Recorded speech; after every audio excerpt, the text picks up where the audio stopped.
அனில் சாருக்கு ஆதரவா சமீப நாட்கள்ல அதிமுகவினரும் சங்கிகளும் பொங்கி வழிகிறத நீங்களும் பார்த்துருப்பீங்க. அதே மாதிரியே அதுக்கு எந்த எதிர்வினையும் காட்டாம எரும மாட்டு மேல மழை பெஞ்ச மாதிரி கள்ள மௌனம் காக்கிறத ஒரு வேலையாவே அனில் சார் செஞ்சுக்கிட்டு இருக்கிற அந்த கூத்தையும் நீங்க பார்த்துருப்பீங்க. இது ரெண்டுக்குமே அர்த்தம் ஒண்ணுதான். இது ரெண்டுமே ஒன்ன நோக்கி தான் போகுது.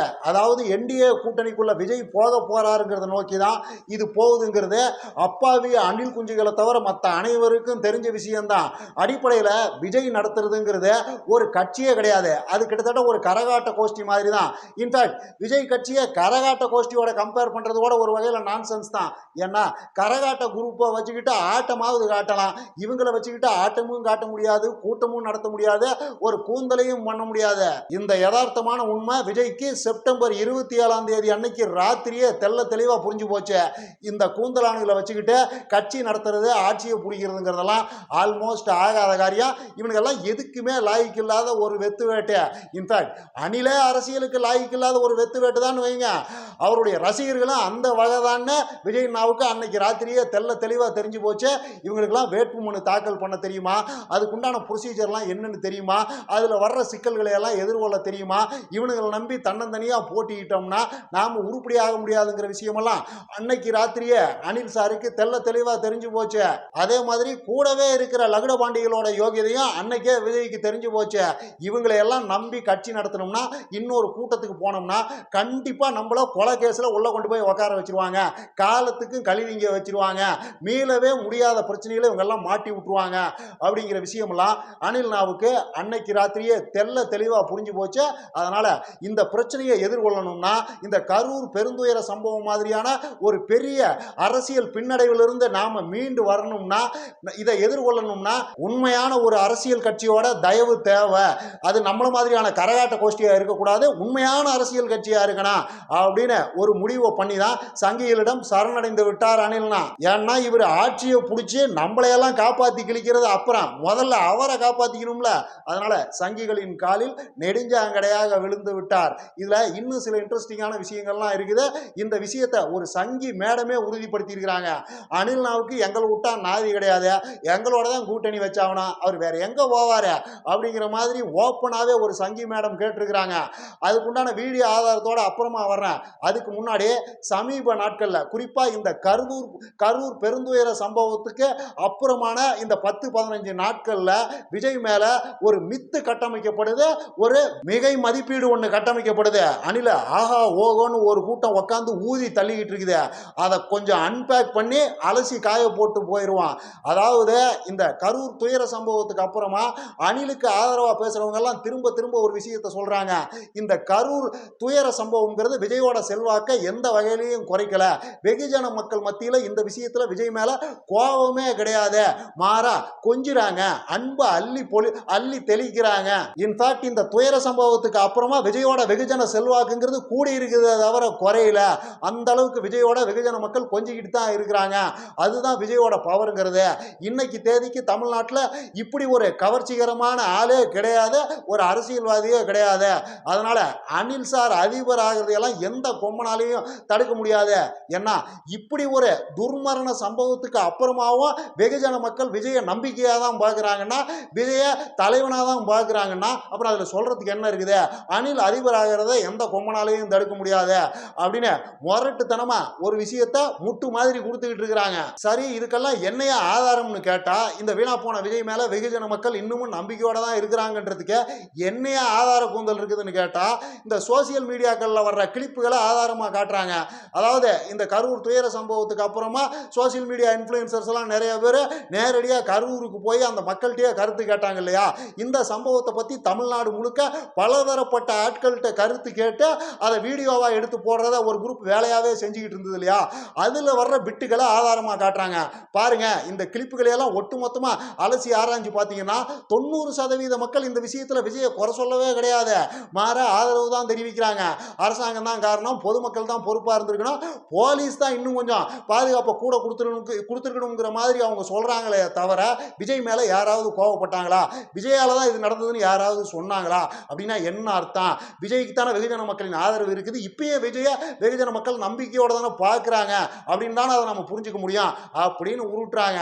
சரி, இவங்க சொல்றதெல்லாம் உண்மையான்னு பார்த்தீங்கன்னா அப்படியெல்லாம் ஒரு கூந்தலும் கிடையாது. ஏன்னா பொதுமக்கள் மத்தியில் பொது வெளியில் பொதுவாக மைக்கை நீட்டினீங்கன்னா அவங்களும் பொதுவான ஒரு பதிலை தான் சொல்லுவாங்க. குறிப்பிட்டெல்லாம் யாரையும் குற்றம் சாட்ட மாட்டாங்க. வெகுஜன மக்களை பொறுத்த வரைக்கும் தனக்கு சம்பந்தமே இல்லாத ஒரு விஷயத்தில் சம்பந்தமே இல்லாத ஒரு குறிப்பிட்ட ஆளை குற்றம் சாட்டுறதையெல்லாம் வேலையாவெல்லாம் செய்ய மாட்டாங்க. பொது வெளியில் அப்படியெல்லாம் பேசவும் மாட்டாங்க, நடந்துக்கவும் மாட்டாங்க. சும்மா பொதுவாக தான் பேசுவாங்க. ஆமாங்க, மக்களுக்கு தாங்க புத்தி வேணும், போலீஸ் கொஞ்சம் இன்னும் பொறுப்பாக இருந்திருக்கலாங்க, அரசாங்கம் கொஞ்சம் கூடுதல் பாதுகாப்புகளை அரேஞ்ச் பண்ணியிருக்கலாங்க, அதை பண்ணியிருந்தா இந்த மரணங்களை தவிர்த்துக்கலாங்க, விஜய் பாவம் என்னங்க பண்ணுவாரு, அவர் என்ன அவங்களையெல்லாம் கொல்லணும்னா வந்தாரு அப்படிங்கிற மாதிரி பொதுவாக தான் பேசுவாங்களே தவிர உண்மையை ஒரு நாளும் சொல்ல மாட்டாங்க. இதுதான் உண்மைன்னு நீங்க நம்புனீங்கன்னா, இப்படி வெகுஜன மக்கள் வெளியில பேசுறதா அவங்களோட உண்மையான ஒப்பீனியன் யாராவது நம்புனாங்கன்னா அவங்கள விட அப்பாவி வேற யாரும் கிடையாது.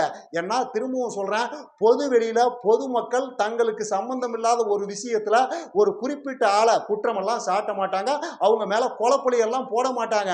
இதுதான் மக்களின் இயல்புங்கிறது. இப்போ நானே இருக்கேன், பொதுவுல போயிட்டு இருக்கிறேன், வேற ஏதோ நினைப்புல போயிட்டு இருக்கேன், எவனாவது வந்து அங்க மைக்க நீட்டுறான், ஏங்க இந்த கரூர் சம்பவத்துக்கு விஜய் தான் காரணம்னு நினைக்கிறீங்களா இல்ல வேற என்ன நினைக்கிறீங்கன்னு கேட்டா, ஆமாமா விஜய் தான் அந்த கொலைகளுக்கெல்லாம் பின்னாடி இருக்கிறாரு, அவரால் தான் அந்த மரணங்கள்லாம் நடந்தது அப்படின்னு அழுத்தம் திருத்தமா குற்றம் சாட்டுவனா? நானும் பொதுவாக தான் பேசுவேன். ஏங்க அது அரசாங்கம் தாங்க பார்த்துருக்கணும், போலீஸ் தாங்க பொறுப்பாக இருந்திருக்கணும், எல்லாத்துக்கும் மேல பொதுமக்களுக்குன்னு ஒரு பொறுப்பு இல்லையா? அவ்வளோ கூட்டம் இருக்கும்போது அங்க என்ன கூந்தலுக்கு போறீங்க அப்படிங்கிற மாதிரி தான் நான் சொல்லுவனே தவிர குறிப்பிட்ட யாரையும் குற்றம் சாட்ட மாட்டேன். அதுக்காக நான் அந்த நிலைப்பாட்டில் தான் இருக்கிறேன்னு அர்த்தமா? நான் அப்படித்தான் நினைச்சுக்கிட்டு இருக்கிறேன்னு என்கிட்ட கேட்கிற ஆள் நம்புனா அந்த ஆளை விட அப்பாவி வேற யாரு? நீங்களே சொல்லுங்க. இதே லாஜிக் தான் பாதிக்கப்பட்டவர்களும் விஜய் மேல குற்றம் சொல்லல அப்படின்னு ஒரு குரூப் உருட்டுது இல்ல, அவங்களுக்கும் பாதிக்கப்பட்டவங்க மட்டும் எப்படி விஜய நேரடியா குற்றம் சொல்லுவாங்க?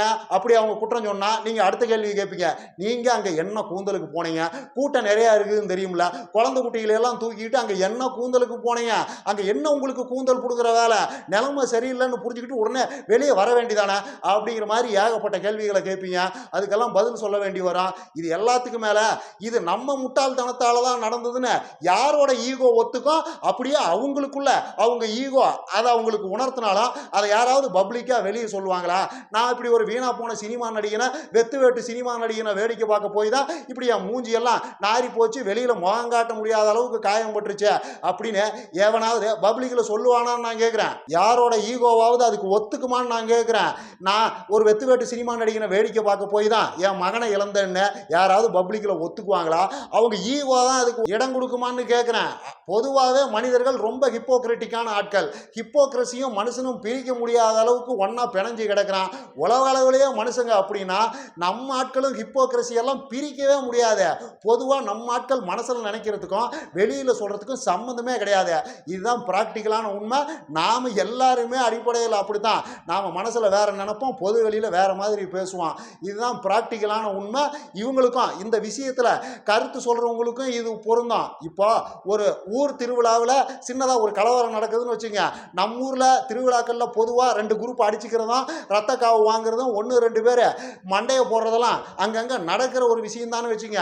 இப்படி ஒரு ஊர் திருவிழாவில் 2 குரூப் அடிச்சுக்கிட்டு 2 பேர் மண்டையை போடுறாங்கன்னு வைங்க, அடுத்த நாள் போய் அந்த ஊருக்காரங்க கிட்ட கேட்டிங்கன்னா அவங்களோட தவறை ஒத்துக்குவாங்கன்னு நினைக்கிறீங்களா?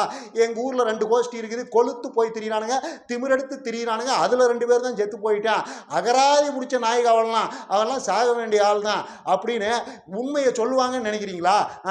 பொதுவாக போலீஸ் மேலே தான் பழியை போடுவாங்க, இல்லைனா யாரையாவது தேடி பிடிச்சி அவங்க மேலே பழியை போட்டு எஸ்கேப் ஆக தான் பார்ப்பாங்க.